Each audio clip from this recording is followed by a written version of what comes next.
I'm Presley, and welcome back to Bite-Sized History Freedom Trail. Today we're doing the King's Chapel, which is the 5th stop on the Freedom Trail. So this one's actually pretty interesting, and it has a lot of really interesting things that happen to it. So the royal governor wanted to build a church, but no one would sell him land, so he decided to build it on some public land.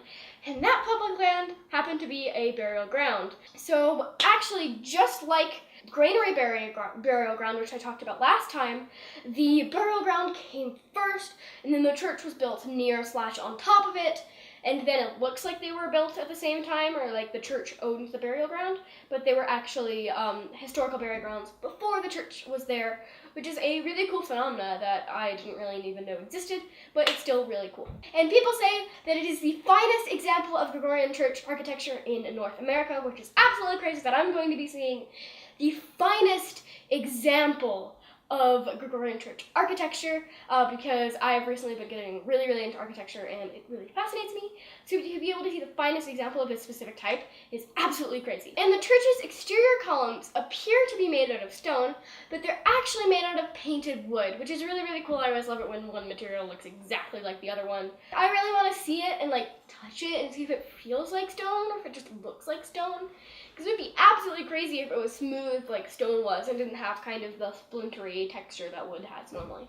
And the congregation hired America's first architect, whose name was Peter Harrison, which I find absolutely crazy that I'm going to be seeing the finest example of a specific type of architecture with wooden columns that look like stone columns that was also built by the first architect in America.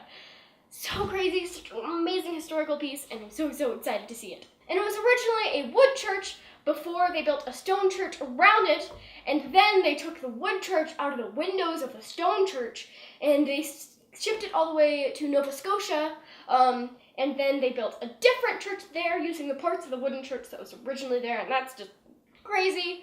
Like, I don't know how they made that whole ordeal happen, but it happened, certainly, and it's really cool. As well as, guess who I'm going to be mentioning again? Paul Revere. So the King's Chapel bell, which was cast in England, was hung in 1772.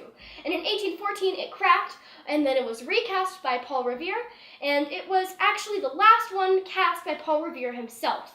And it has been rung at services ever since, which is absolutely crazy that I'll be able to see something that was cast by Paul Revere and be able to hear it maybe, and that's just so crazy because we've talked about Paul Revere a whole lot, and are going to be talking about him a lot more during the rest of the Freedom Trail videos. So yeah, such an interesting, I've said this about everything, but everything is so cool, and it's such an interesting piece of architecture and an interesting piece of history that I will be able to witness with my own eyes.